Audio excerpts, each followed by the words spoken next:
मैं हुजूर की बारगाह की हाज़िरी दे के आ रहा था तो बिल्कुल बाहर ना मस्जिद नबी शरीफ के जंगले से बाहर निकल के वो बूढ़ी अम्मा, सादे से कपड़े, पंजाब की थी, किसी गांव की थी और उम्र भी बहुत ज़्यादा थी। उसके सादे से जुमले वो दूर बैठ के ना, चूँकि करीब तो ख़वातीन का आना दुरुस्त है भी नहीं और वो आने भी नहीं देते, तो वहाँ बैठी थी। चलें, मैंने भी बहुत सारे नातें सुनी हैं, अल्हम्दुलिल्लाह सुनते रहेंगे जब तक ज़िंदा हैं। पर उस बूढ़ी अम्मा के ना दो जुमले, दो फ़िक्रे, फट गया मेरा कलेजा और कई दिन मैं रोता रहा।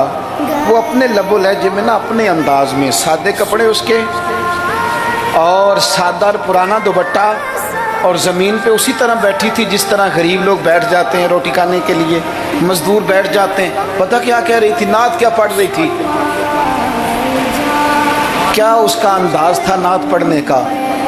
वो कभी देहातों में सादी औरतें जिस तरह बात करती थी, हमारी बूढ़ी माएँ इस तरह वो बात कर रही थी और इशारे करके ना मदीने के दरो दीवार की तरफ अपना मज़ा पूरा कर रही थी। कह रही थी, देखो नहीं देखो,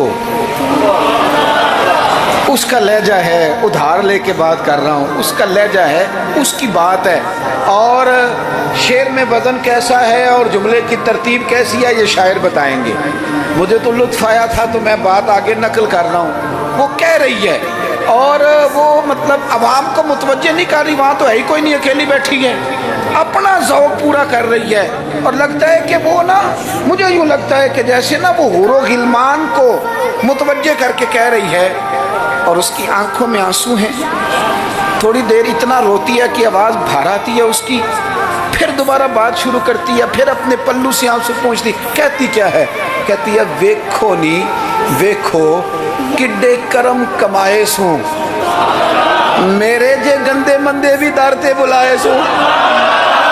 अब वेखो नहीं वेखो, वेखो नहीं वेखो किड्डे करम कमाए सू, अब मेरे जे गंदे मंदे भी दर ते बुलाए सू।